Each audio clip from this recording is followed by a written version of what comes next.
오늘은 이름조차 생소해서 많은 분을 당황하게 만드는 질병이자 우리 몸의 면역 계통이 보내는 아주 강렬한 경고 신호라고 할 수 있는 기쿠치병에 대하여 알아보는 시간을 준비했습니다. 기쿠치병은 1972년 일본의 병리학 의사인 기쿠치 마사히로 박사와 후지모토 유지로 박사가 각각 독립적으로 학계에 보고하면서 기쿠치병의 존재가 세상에 드러나게 되었으며, 공식적인 의학 명칭은 조직구 괴사성 림프절염이라고 불립니다.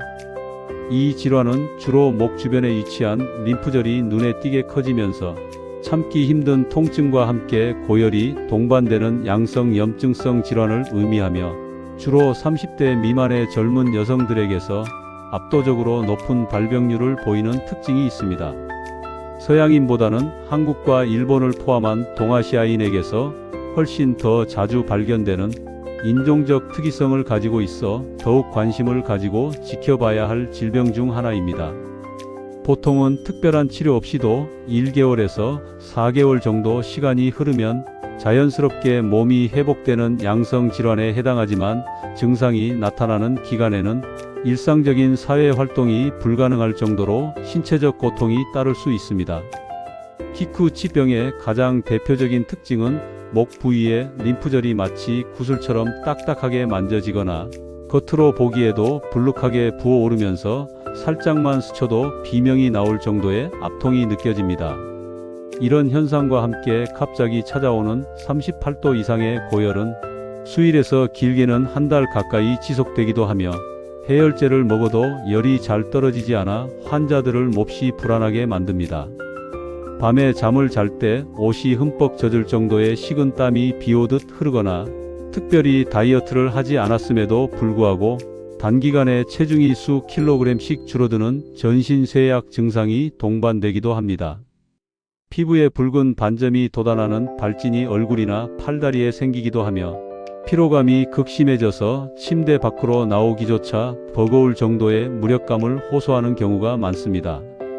기쿠치병이 발생하는 정확한 원인은 현대의학에서도 여전히 미궁 속에 빠져 있으나, 수많은 임상 연구를 통해 바이러스 감염 이후 발생하는 우리 몸의 과도한 면역 체계 반응을 유력한 요인으로 지목하고 있습니다. 에프스타인 바 바이러스나 헤르페스 바이러스 혹은 인간 면역 결핍 바이러스 같은 특정 바이러스가 몸에 침입했을 때 이를 방어하려는 면역 세포들이 지나치게 활성화되면서 림프절을 공격하여 염증을 일으키는 것으로 해석됩니다. 실제로 환자들의 혈액 내 항체 수치를 분석해보면 특정 바이러스에 대한 면역 반응이 활발했다는 흔적이 발견되는 사례가 많으며, 이는 감기나 독감을 앓고 난 뒤 뒤늦게 발병하는 현상과도 일맥상통합니다. 또 다른 가설로 자가면역 체계에 이상을 들 수 있는데, 외부의 적을 공격해야 할 면역 세포들이 자신의 정상적인 조직을 적군으로 오해하여 공격함으로써 극심한 괴사와 염증을 유발하는 현상을 의미합니다. 기쿠치병의 주요 증상을 구체적으로 살펴보면, 목 뒤쪽이나 옆쪽에 림프절이 0.5cm에서 크게는 4cm 이상까지 커지면서 고개를 돌리거나 음식을 삼킬 때 상당한 불편함을 초래합니다. 단순히 붓는 것에서 끝나지 않고 림프절 내부의 조직이 괴사하면서 주변 신경을 자극하기에 일반적인 임파선염보다 훨씬 더 강도가 센 통증이 수반되는 것이 특징입니다. 감기 몸살과 매우 흡사한 오한과 근육통이 반복되면서 식욕이 완전히 사라져 영양 결핍 상태에 빠지기도 하며, 머리가 깨질 듯한 두통이나 관절 마디마디가 쑤시는 증상 때문에 수면 장애를 겪기도 합니다. 아주 드물게는 간이나 비장이 비정상적으로 커지면서 복부 팽만감을 유발하거나 간 수치가 급격하게 상승하여 황달 증상을 보이는 간증후군이 동반될 수 있으니 정밀한 혈액 검사가 반드시 병행되어야 합니다. 기쿠치병은 그 증상이 림프종이라는 악성 혈액암이나 결핵성 림프절염 혹은 루푸스 같은 무거운 질환들과 너무나 흡사하여 처음 진단 시 오진의 위험이 높습니다. 초기에는 단순히 목이 부은 감기라고 생각하여 동네 의원에서 항생제나 감기약만 처방받아 복용하다가 증상이 전혀 나아지지 않아 뒤늦게 대학병원을 찾는 환자들이 대다수입니다. 열이 일주일 이상 가라앉지 않고 목에 잡히는 멍울이 점점 딱딱해지거나 크기가 커진다면 일반적인 감염성 질환이 아닐 가능성이 매우 높으므로 즉시 림프절 세부 검사를 진행해야 합니다. 암인 림프종과 구별하기 위해서는 초음파 검사와 컴퓨터 단층 촬영인 CT 검사를 통해 림프절의 모양과 분포를 확인하며 가장 확실한 방법은 바늘을 찔러 조직을 채취하거나 아예 림프절 하나를 절제하여 검사하는 것입니다. 또 키쿠치병은 결핵성 림프절염과 다르게 항생제 치료에 전혀 반응하지 않으며 루푸스와는 혈액 내 자가항체 검사를 통해 구분할 수 있지만 두 질병이 동시에 나타나는 경우도 있어 정교한 감별이 요구됩니다. 예방약이나 백신이 따로 존재하지 않기에 평소 기초 면역력이 바닥나지 않도록 생활 습관을 철저히 관리하는 것이 최선의 방어책이며 특히 환절기나 극심한 스트레스 환경에서 주의가 필요합니다. 만약 키쿠치병을 관리하지 않고 무리하게 활동을 이어간다면 몸의 면역 에너지가 고갈되어 회복 기간이 6개월 이상으로 길어지거나 만성 피로 증상으로 굳어질 위험이 큽니다.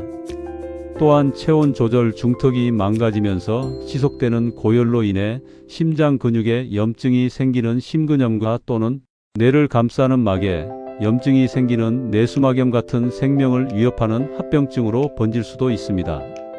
치료의 핵심은 염증을 억제하고 환자가 느끼는 고통을 줄여주는 대증요법에 있으며 주로 비스테로이드성 소염 진통제를 처방하여 열을 내리고 림프절의 붓기를 가라앉힙니다.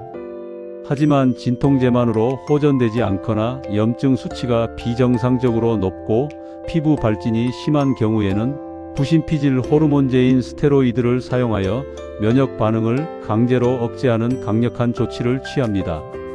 스테로이드 치료를 시작하면 대개 24시간 이내에 열이 떨어지고 통증이 드라마틱하게 사라지는 경험을 하게 되지만 약을 끊으면 반동 현상으로 증상이 더 심해질 수 있으니 수주에 걸쳐 서서히 용량을 줄여야 합니다. 수술적 처치는 앞서 말씀드린 것처럼 진단을 확정짓기 위한 수단으로 활용되며 목 부위를 1cm에서 2cm 정도 미세하게 절개하여 림프절 조직을 직접 확인합니다. 수술이라는 단어가 주는 공포감이 있지만 실제로는 국소 마취와의 비교적 간단히 끝나는 과정이며 이를 통해 암이 아니라는 확답을 얻는 것만으로도 환자의 면역 회복에 긍정적인 영향을 미칩니다.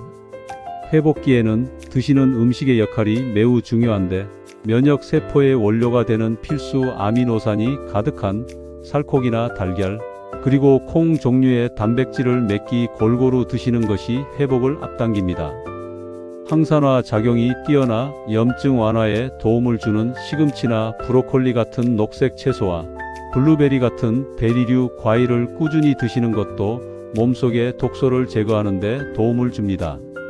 반대로 인공 감미료와 방부제가 가득한 편의점 도시락이나 가공육, 그리고 혈당을 높여 염증을 유발하는 정제 설탕과 밀가루는 회복을 방해하므로 제한해야 합니다. 알코올은 면역 세포의 활동을 일시적으로 중단시키고 염증 부위의 혈류를 과도하게 늘려 통증을 악화시키므로 병이 완전히 완치되었다는 판정을 받기 전까지는 절대 금주를 실천해야 합니다. 우리가 흔히 간과하는 사실 중 하나는 기쿠치병이 자연 치유되는 질병임에도 불구하고 환자의 5% 내외에서는 짧게는 몇 달, 길게는 몇 년 안에 다시 재발하는 불청객이라는 점입니다. 재발할 경우 증상이 더 강하게 나타나거나 치료 약물에 대한 반응이 더딜 수 있으므로 1년 정도는 무리한 운동이나 과로를 피하며 몸 상태를 세심히 살펴야 합니다. 최신 의학계에 따르면 키쿠치병과 전신성 홍반성 루푸스 사이의 유전적 연결고리를 찾는 연구가 활발히 진행 중이며 두 질병의 초기 단백질 발현 양상이 매우 흡사하다는 결과가 발표되었습니다. 초음파 영상 기술의 눈부신 발전으로 림프절 내부의 괴사 패턴만 보고도 조직 검사 없이 키쿠치병을 80% 이상의 확률로 예측할 수 있는 인공지능 진단 보조 시스템이 도입되고 있습니다. 단순히 약을 먹는 것 이상으로 하루 8시간 이상의 질 높은 수면과 명상을 통한 스트레스 해소가 면역 체계를 정상화하는 데 결정적인 역할을 한다는 사실을 꼭 기억하시길 바랍니다. 건강한 식습관과 규칙적인 생활, 그리고 내 몸의 소리에 귀 기울이는 세심함이 합쳐질 때 여러분의 면역력은 그 어떤 바이러스나 염증으로부터도 스스로를 굳건히 지켜낼 것입니다. 오늘 전해드린 키쿠치병에 대한 정보들이 여러분의 불안을 해소하고 올바른 대처 방법을 찾는 데 있어 든든한 가이드라인이 되었기를 바랍니다. 여기까지 키쿠치병에 대한 이야기를 마무리하며 다음 영상에서도 다양한 정보와 유익한 주제로 여러분을 찾아뵙길 약속드리면서 방문해 주신 모든 분들의 건강하고 활력 넘치는 생활을 응원하겠습니다. 이 영상이 도움이 되셨다면 좋아요와 구독 부탁드립니다. 감사합니다.